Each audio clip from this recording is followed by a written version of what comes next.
Okay. Hi, YouTube. Welcome to A Sold Out Marriage. My name is Aaron. This is my wife, Tammy. We're making our first specifically for YouTube video this morning.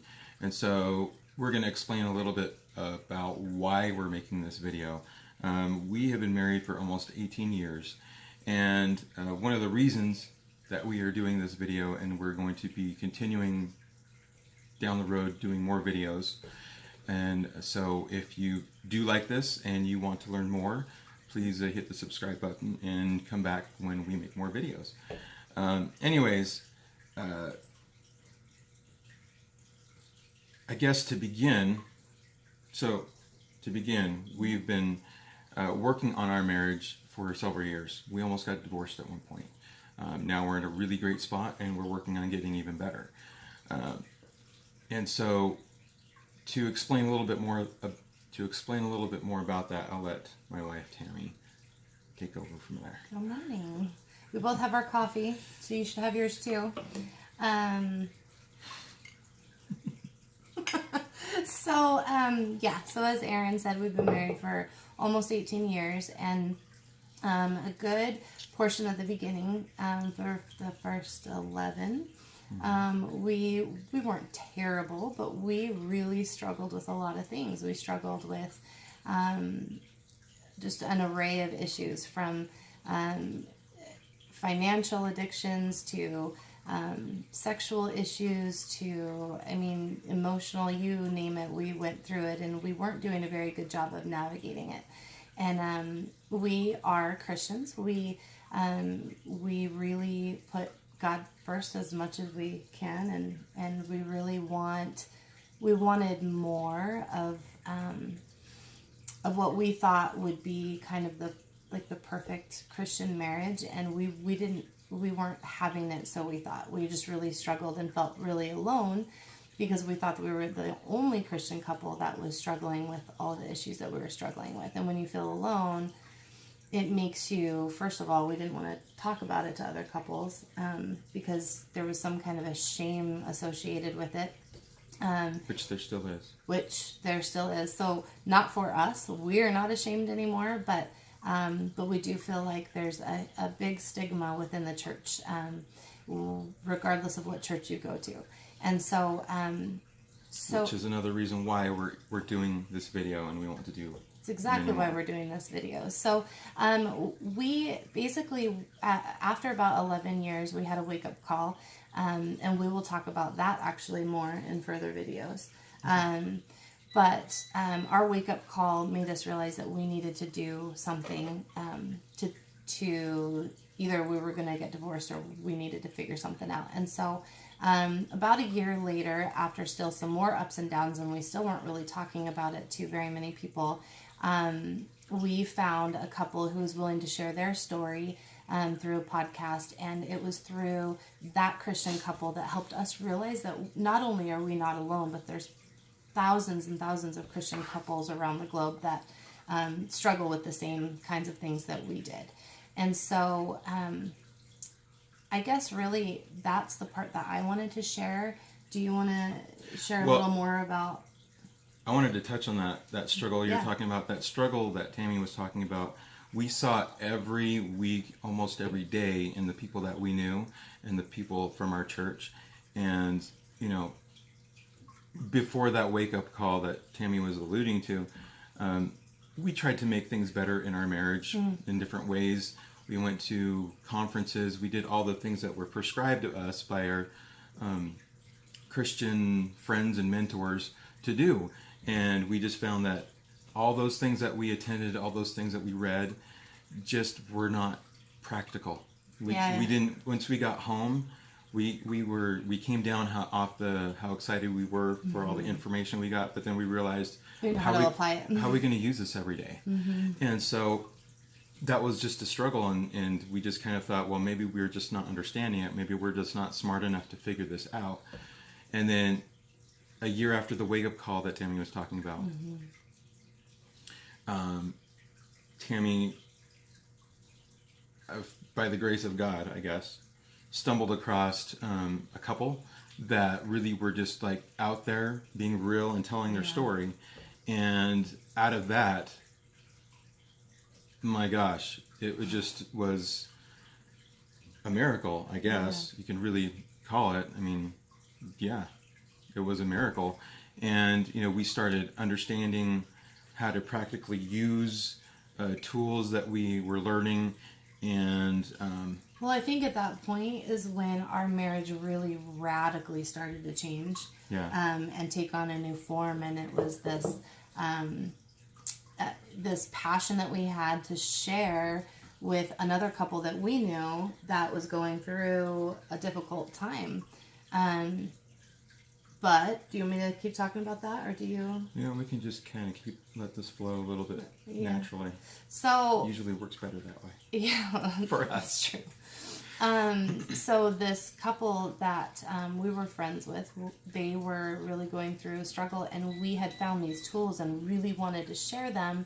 But by the time we were really able to step out and share, there wasn't a whole lot of reception by them. And they were another Christian couple, and they were already at a spot where they were separating and getting a divorce, and it was essentially it was too late.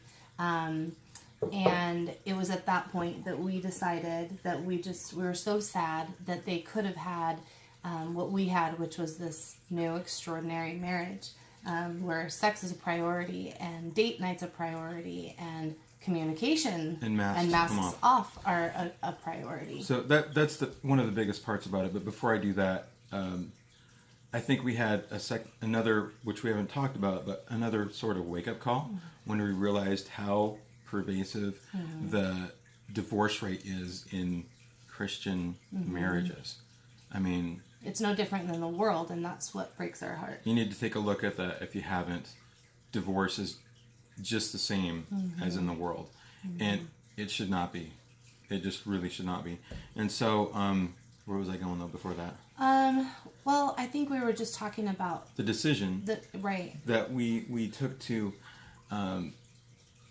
take what we've learned and just like put it out there so people can start understanding how to practically work on their marriage, and frankly to understand that you don't have to be almost divorced, on the brink of divorce, in such a bad situation where you either don't talk or you're fighting all the time, to work on your marriage.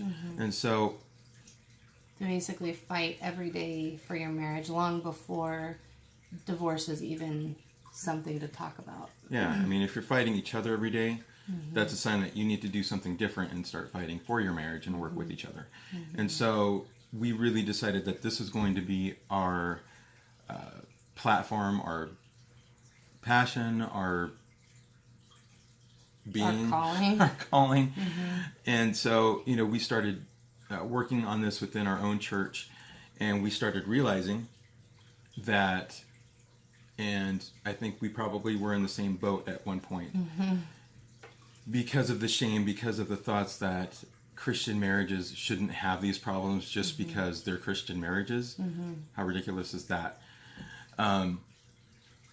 Is just it's part of the real problem. Like, why go to a marriage group? Because if I am caught with my spouse at a marriage group, then somebody might think that something's wrong with us, or that we're not doing well, or there's some kind of stigma associated with that, and that's a wall and a thing that we feel like we're called to break down in the churches. Yeah, and really, it's just I'm going to put it in as simple terms as possible. Is to change. We want to change the narrative for Christians, in the fact that if you're working on your marriage, that means that your marriage is good and is getting better.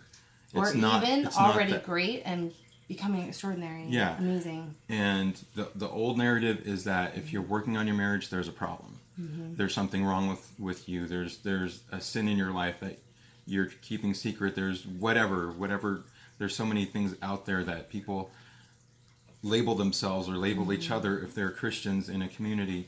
And if it gets out that somebody's working on their marriage, the rumors start flying. What's going on with them, what's wrong with them, and we want to break that narrative. That's ridiculous. It's ridiculous. If you are working on your marriage, that means that you want to make it better. You want it to be the best it can be. You want it to be extraordinary. And we keep saying that word because it's at the very heart of everything we've learned, everything we're doing, everything we've been working on over the last couple of years, and everything that has brought us to the point of starting to make YouTube videos. Which we'll get to more about who they are and what we've learned from them. Not to be them, but to just kind of show where we've come from. And I mean, there's a whole beginning of a movement that we want to start revealing to you guys out there, if you're willing to listen. And it's not us, we're just a little part of it, and we want to just kind of get our own voice out there, specifically to Christian couples, the Christian couples that we know in our community, in our state, in the whole country, and even the world.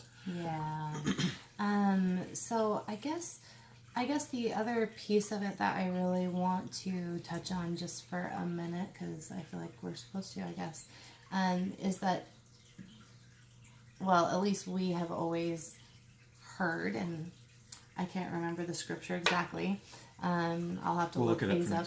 Yeah, we'll look it up for next time. But that basically, like, God gives you desires in your heart for a reason. And we had such a passion and desire from probably pretty much ever since that first couple. I guess I don't really know how else to say it other than like, oh, we lost one. Like for God's team, we lost one, and we don't want to lose anymore.